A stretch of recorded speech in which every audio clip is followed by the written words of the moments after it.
আজকের এই 7 রকম সবজি দিয়ে এত গরমের মধ্যে এমন একটা রেসিপি বানাবো, শরীর স্বাস্থ্যের জন্য খুবই উপকারী। এই রেসিপিটা বানানো খুবই সহজ এবং এই রেসিপিটা নিরামিষ। চলো এবার ঝটপট সবজিগুলোকে কেটে নিই। মিনু কিচেনে সবাইকে স্বাগতম। আশা করছি তোমরা সবাই খুব ভালো আছো। সমস্ত সবজিটা কাটা হয়ে গেছে। চলো এবার ঝটপট রান্নাটা শুরু করে নিই। প্লিজ ভিডিওটা তোমরা সম্পূর্ণ দেখো, আশা করছি তোমাদের অনেক ভালো লাগবে। গরম সাদা তেলটার উপরে পরিমাণ মতো একটু কালো জিরে, 5টা চেরা কাঁচা লঙ্কা দিয়ে একটু নাড়িয়ে দিলাম। হাফ টেবিল চামচ আদা বাটা দিয়ে দিলাম। একটু ভাজা ভাজা করে নিচ্ছি। পেঁপে, কুমড়ো, বেগুন, বরবটি, গাজর, পটল, আলু দিয়ে একসাথে ভাজা ভাজা করে নিচ্ছি।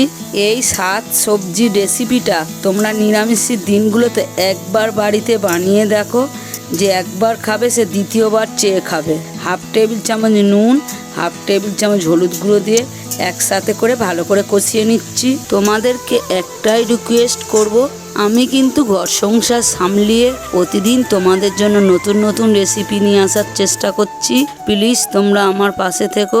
কিছুক্ষণ পরে সবজিটা অনেকটাই সিজে গেছে। এই সময় সম্পূর্ণ গ্যাসটাকে লো ফ্লেমে রাখতে হবে। সবজিটা প্রায় সিদ্ধ হয়ে এসছে।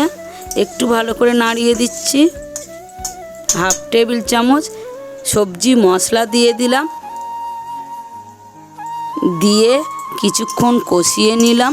সবজিটা যখন সম্পূর্ণ একটু সিজে গেছে, পরিমাণ মতো 1 গ্লাস জল দিয়ে দিলাম। আবারও একটু নাড়িয়ে দিলাম। কিছুক্ষণের জন্য কুক করতে দিয়ে গ্যাসটাকে লো ফ্লেমে রেখে দিলাম, যাতে সবজির ঝোলটা না শুকিয়ে যায় এবং সবজিটা যাতে ভালো মতো সিদ্ধ হয়ে যায়। 7 সবজির রেসিপিটা সম্পূর্ণ তৈরি হয়ে গেছে।